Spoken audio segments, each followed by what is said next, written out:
Hello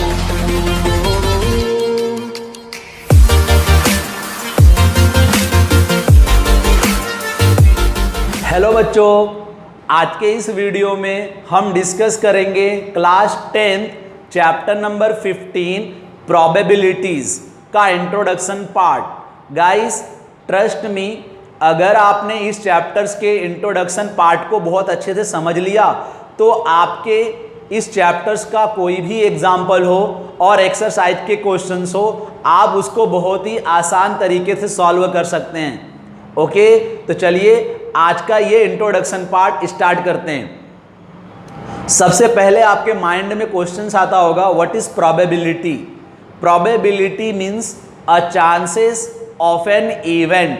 कोई भी event होने की चांस को ही हम क्या कहते हैं? प्रोबेबिलिटीज। फॉर एग्जाम्पल, अगर हमारे पास कॉइन है तो कॉइन को अगर आप टॉस करेंगे तो कॉइन में दो चांसेस आ सकते हैं। एक चांसेस हो सकता है वो हेड आए और दूसरा चांसेस हो सकता है वो टेल आए। हेड और टेल ही आ सकता है, कोई दूसरा तो आ नहीं सकता।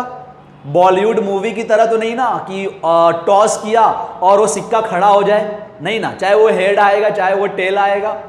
तो ये जो चांस है, इवेंट होने की चांस, इसी को हम क्या कहते हैं? प्रोबेबिलिटीज।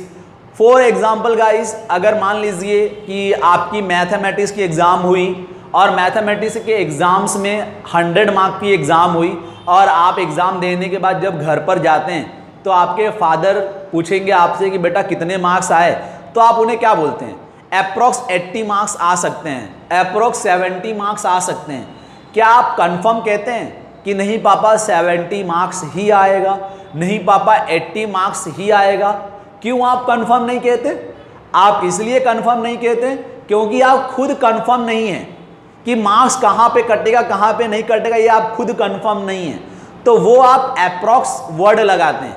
तो जो ये अप्रॉक्स वर्ड लगाते हैं ना गाइस, ये क्या है? हमारी प्रोबेबिलिटीज। हम एक प्रोबेबिलिटीज अपनी फादर को बताते हैं।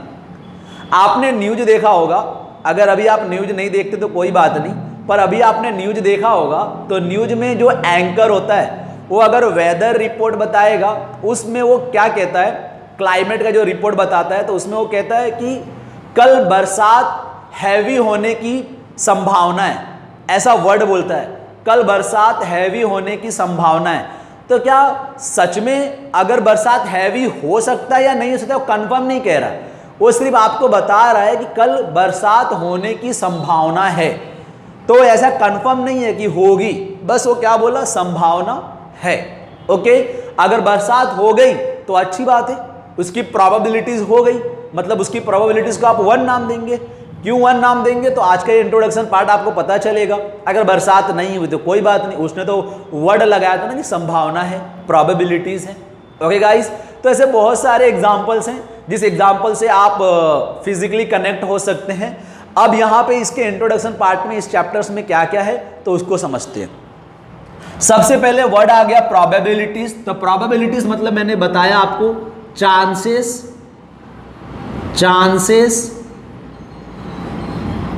Of an event. कोई भी इवेंट होने की चांस को ही आप क्या कहेंगे? प्रोबेबिलिटीज। अब प्रोबेबिलिटीज का आता है बेटा फॉर्मूला। देखिए, मान लीजिए कोई प्रोबेबिलिटीज है, उसकी इवेंट ई है। क्या है? Event E. और इसका जो फॉर्मूला है आपको हमेशा याद रखना है, number of favourable outcomes upon total number of outcomes. Guys, ये एक ऐसा फॉर्मूला और यूनिक फॉर्मूला है जो फॉर्मूला आपको हर क्वेश्चंस में यूज करेंगे, हर एग्जाम्पल्स में यूज करेंगे। ये बहुत ही इंपॉर्टेंट फॉर्मूला है, तो इसे प्लीज आप अच्छे से लर्न कर लेंगे। Number of favourable outcomes upon total number of outcomes. Okay, चलिए एग्जाम्पल्स लेता हूं मैं, इसको समझाने के लिए मैं आपको एग्जाम्पल लेता हूं। मान लीजिए कि आपके पास कॉइन है और इस कॉइन को आपने टॉस किया। तो जो कॉइन को अगर आप टॉस करेंगे तो इसकी दो प्रोबेबिलिटीज है, हो सकता है वो हेड आए या हो सकता है वो टेल आए। ये दोनों में से एक ही चीज तो आया। मान लीजिए कि प्रोबेबिलिटीज आ गई हेड की। किसकी आ गई? हेड। अगर हेड आया तो ये जो हेड आया उसे आप क्या कहेंगे? Number of favourable outcomes. क्या कहेंगे? Number of favourable outcomes. Head आया तो उसे आप क्या कहेंगे? Number of favourable outcomes. तो यहां पर हेड 1 टाइम्स हेड आया तो नंबर ऑफ फेवरेबल कितना? 1। और टोटल नंबर ऑफ आउटकम्स क्या हो सकते हैं? तो कितने आ सकते हैं? चाहे वो हेड आ सकता है चाहे वो टेल आ सकता है। तो टोटल नंबर ऑफ आउटकम्स कितने हो गए? 2। तो यहां पर कितना लिखेंगे? 2। तो यहां पे ये आपका आंसर हो गया। देखिए ये फॉर्मूला यूज हुआ कि नहीं यूज हुआ। सिमिलर आप ऐसे भी सोच सकते हैं कि मान लीजिए आपने कॉइन को टॉस किया और आ गया टेल, तो जो टेल आया वो क्या मिला? आपका नंबर ऑफ फेवरेबल आउटकम्स। तो नंबर ऑफ फेवरेबल आउटकम्स तो एक ही मिला, वो क्या आया? टेल। तो यहां पर 1। और टोटल नंबर ऑफ आउटकम्स क्या हो सकते थे? टेल भी हो सकते थे और हेड भी हो सकते थे। तो यहां पर कितना आ जाएगा? 2। Got it? ऐसे आप हर एक जगह फॉर्मूला यूज करने वाले हैं ये। अब आ जाते हैं यहां पर थर्ड में। आपको क्या समझना है? थर्ड में आपको समझना है बेटा रेंज। अब ये रेंज क्या होता है तो समझिए। ये जो प्रोबेबिलिटीज है सॉल्व करेंगे तो जो उसका आंसर है वो 0 आएगा। क्या आएगा? 0। या हो सकता है 0 से बड़ा है, 0 आएगा या 0 से बड़ा होगा। और ए P ऑफ E, यहां पर याद रखिए probabilities of an any event. ये क्या है? इवेंट। कोई भी इवेंट होने की जो प्रोबेबिलिटीज होती है वो 1 0 होगी या 0 से बड़ी, 1 होगी या 1 से छोटा। ये दोनों के बीच में ही क्या होता है? आंसर होता है। किसका? प्रोबेबिलिटीज का। सॉल्व करके देख लो। 1/2 को सॉल्व करो 0.5। देखो 1 और 0 और 1 के बीच में आ रहा है 0.5। Okay done. फिर यहां पे जो फोर्थ है बेटा, मान लीजिए कि आपका जो आंसर है वो 0 आता है। क्या आंसर आता है? 0। तो जब आंसर 0 आता है ना तो उसे हम लोग कहते हैं इम्पॉसिबल इवेंट। क्या कहते हैं? इम्पॉसिबल इवेंट मीन्स 0 आंसर है। जैसे अभी इसके पहले मैंने आपको बताया था कि वो एंकर ने क्या कहा? कल बरसात होने की संभावना है और बरसात नहीं हुई तो आंसर विल 0। आंसर 0 हुआ और इसको आप क्या कहोगे? Impossible event. इम्पॉसिबल जो इवेंट नहीं हो सकता, नहीं हुआ। ओके तो ये इम्पॉसिबल इवेंट नहीं हुआ तो इम्पॉसिबल इवेंट। और यहां पे मान लीजिए 1। ओके अब अगर 1 आया तो इसे कहते हैं हम लोग श्योर इवेंट। क्या कहते हैं? Sure event.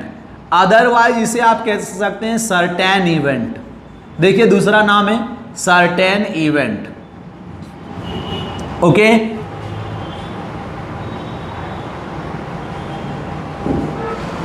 ओके गाइस, तो यहां पर देखिए अब आपको जो समझना है वो आपको समझना है यहां पर एलिमेंट्री इवेंट। क्या समझना है? Elementary event. तो अब ये एलिमेंट्री इवेंट क्या होता है तो आप यहां पे बहुत अच्छे से समझ लीजिए। Elementary event are those event which only one outcomes. यहां पर सिर्फ एक ही आउटकम्स मिलेगा, उसे आप कहेंगे एलिमेंट्री इवेंट। कैसे? तो मान लीजिए फॉर एग्जांपल आपने यहां पे कॉइन को टॉस किया। जब हम कॉइन को टॉस्ड करते हैं तो 2 प्रोबेबिलिटीज आती है। मैंने अभी आपको बताया चाहे वो हेड आएगा चाहे वो टेल आएगा। तो देखिए कोई एक ही तो चीज मिल रहा है आपको, एक ही आउटकम्स तो मिल रहा है। क्या मिल रहा है? हेड। अगर हेड नहीं आया तो क्या आएगा? टेल। पर दोनों में से कोई एक ही आएगा तो इसे क्या कहेंगे आप? Elementary event. क्या कहेंगे? Elementary event. सिर्फ हेड आया तो एलिमेंट्री इवेंट, सिर्फ टेल आएगा तो एलिमेंट्री इवेंट। ओके फिर यहां पे एलिमेंट्री इवेंट के बाद आता है कंप्लीमेंट्री इवेंट। अब ये समझिए कंप्लीमेंट्री इवेंट क्या होता है। तो कंप्लीमेंट्री इवेंट भी बहुत ही अच्छा सा है बेटा, आपको समझ में आ जाएगा। जो कंप्लीमेंट्री इवेंट्स होते हैं ये इवेंट्स होते हैं the event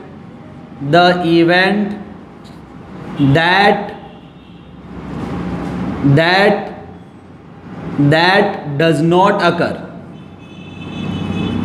not occur means जो इवेंट्स होते हैं उनके ना होने की प्रोबेबिलिटीज।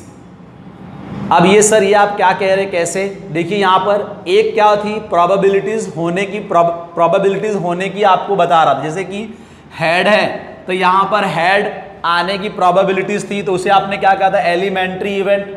मैंने क्या कहा? हेड आने की प्रोबेबिलिटीज को आप एलिमेंट्री इवेंट कहेंगे। अगर मैं यही वर्ड को अगर ऐसे कहूं हेड ना आने की प्रोबेबिलिटीज, तो ये जो है ये कॉम्प्लीमेंट्री इवेंट है।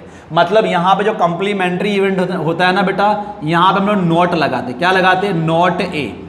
मतलब जो हेड आने की प्रोबेबिलिटीज एलिमेंट्री इवेंट, हेड ना आने की प्रोबेबिलिटीज कॉम्प्लीमेंट्री इवेंट। समझ में आया? ना आने की मतलब उसकी नहीं चांसेस है, उसी को हम लोग क्या कहते हैं? Complimentary event. तो यहां पर अब समझिए, अब ये कॉम्प्लीमेंट्री इवेंट, अब यहां पर जो एलिमेंट्री इवेंट होता है, मान लीजिए एलिमेंट्री इवेंट ई है और एक कॉम्प्लीमेंट्री इवेंट है ई, और याद रखिए कॉम्प्लीमेंट्री इवेंट के ऊपर ऐसे बार लगा रहेगा, क्या लगा रहेगा? बार, और ये दोनों को मिला करके आंसर क्या हो जाता है? 1। तो जो कॉम्प्लीमेंट्री इवेंट का फॉर्मूला बना, वो फॉर्मूला हमारा बना 1 minus P of E, 1 minus P of E. ये किसका फॉर्मूला है हमारे पास? तो ये फॉर्मूला है हमारे पास कॉम्प्लीमेंट्री इवेंट का। इसे नोटबुक में लिख लीजिए, फिर देखते हैं नेक्स्ट। ओके बच्चों, तो अब जो क्वेश्चंस आते हैं वो क्वेश्चंस आते हैं डाइस पर से। देखिए डाइस में 1 to 6 नंबर होते हैं, ये इतने नंबर होते हैं किसमें? डाइस में। 2 डाइस थ्रोन, अगर हम 2 डाइस को एक साथ फेंकेंगे तो देखिए क्या प्रोबेबिलिटीज आएगी। मान लीजिए जो फर्स्ट डाइस पे वो 1 to 6 नंबर होगा, ओके 1 to 6 नंबर होगा, और सेकेंड वाले डाइस पे भी 1 to 6 नंबर होंगे, ये आपको मालूम चलता है। अब मान लीजिए कि आपने 2 डाइस को एक साथ फेंका, तो फर्स्ट वाले डाइस पे 1 नंबर आया और सेकंड वाले डाइस पर भी 1 नंबर आया। फिर हो सकता है फर्स्ट वाले डाइस पे 1 नंबर आए और सेकंड वाले डाइस पे 2 नंबर आए। हो सकता है फर्स्ट वाले पर 1 नंबर आए और सेकंड वाले पर 3 आए। और गाइस आप फटाफट इसको अब ऐसे बनाते चले जाएंगे, 1 4 1 5 1 6। फिर क्या बनाएंगे आप? 1 हो गया, आप ले लीजिए 2 और यहां का ले लीजिए 1, 2 1 2 2 2 3 2 4 2 5 2 6, बोलिए मेरे साथ 2 6। ये हो गया, अब 2 हो गया, आप क्या लेंगे आप? 3। तो 3 से स्टार्ट करिए, 3 1 3 2, ऐसे आप लेते चले जाएंगे। ओके, तो मैं पूरा यहां पर लिख देता हूं। ओके बच्चों, तो देखिए ऐसे कुछ लिखा रहेगा यहां पर। ओके, तो अब आपको ऐसे पूरी प्रोबेबिलिटीज बना लेनी है और उसमें बहुत सारे टाइप्स के क्वेश्चंस होंगे। उसमें हो सकता है पूछ दे कि आपको 2 डाइस को अगर आपने थ्रो किया है तो उनका सम 8 होना चाहिए। तो अगर सम 8 होगा तो इसमें से आप पैसे देखिए दोनों का सम 8 होना चाहिए। तो देखिए यहाँ पर ये देखिए एक आ गया, ये मिल गया आपको 2 और 6, ये 8 होगा। और यहाँ पर अगर आप वैसे बहुत सारा देखो, देखिए 3 और 5 ये 8 होगा, 4 और 4 ये भी 8 होगा, और 5 और 3 8 होगा, 6 और 2 8 होगा, 1 2 3 4 5।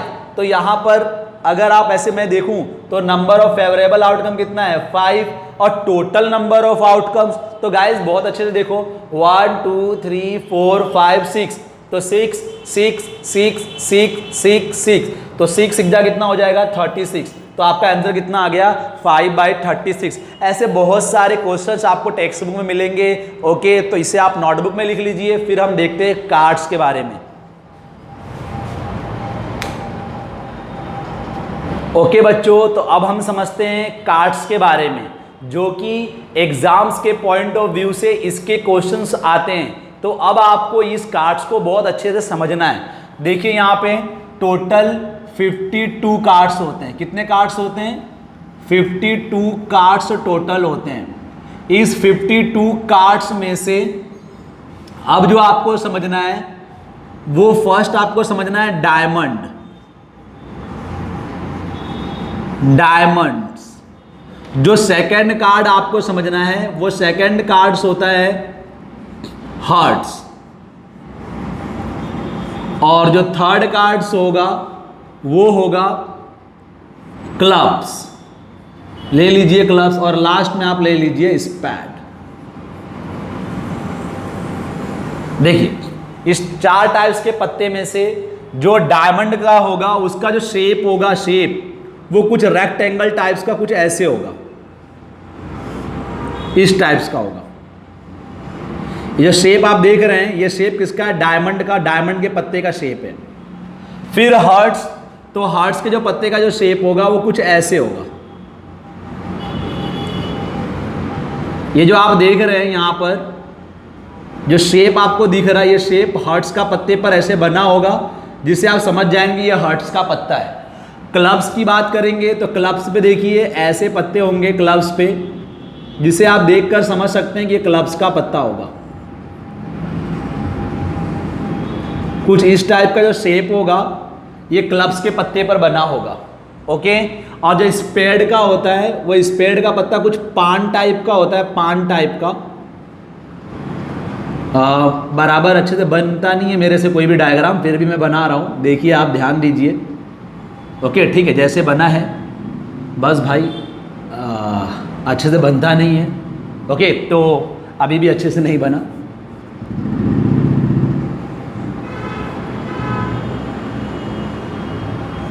इस टाइप का जो शेप होगा वो किसका शेप होगा? स्पैड का। ठीक है, तो अब यहाँ पे जो डायमंड के जो पत्ते होंगे ये जो होंगे ये 13 होते हैं। 13 हर्ट्स के पत्ते होते हैं, और 13 क्लब्स के होते हैं, और 13 स्पैड के होते हैं। ये जो 13 होते हैं ये रेड कलर के होते हैं, ये जो 13 होते हैं ये भी रेड कलर के होते हैं, और क्लब्स के ब्लैक कलर का होता है 13 पत्ते, और ये जो होता है ये भी ब्लैक कलर का 13 पत्ता होता है।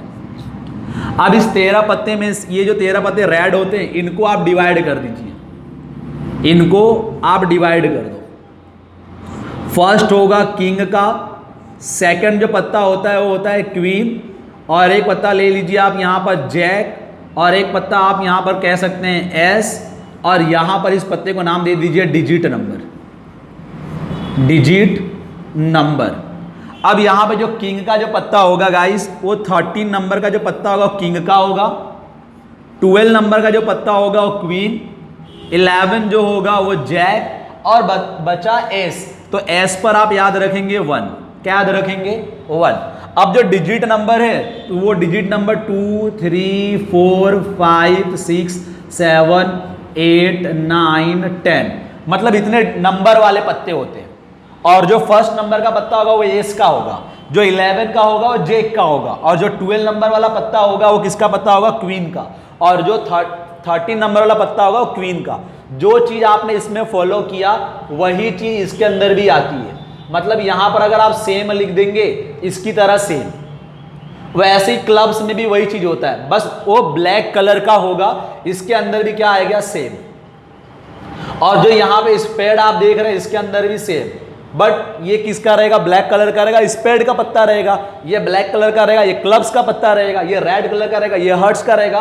पर ये इसके अंदर सब में एक किंग होगा, एक क्वीन होगा, एक जैक होगा, और एक एस का पत्ता होगा, बाकी सब क्या होंगे? Digit number. ओके गाइस, तो इसे अपने नोटबुक में लिख लीजिए, और इस पे से बहुत सारे क्वेश्चंस आते हैं जिसे आप बहुत अच्छे से सॉल्व कर सकते हैं। तो अब हम मिलेंगे नेक्स्ट क्लास में, नेक्स्ट वीडियो में। ओके, आपको ये वीडियो कैसे लगी गाइस प्लीज़ कमेंट करके बताइए। तो अब हम मिलते हैं नेक्स्ट क्लास में। Thank you.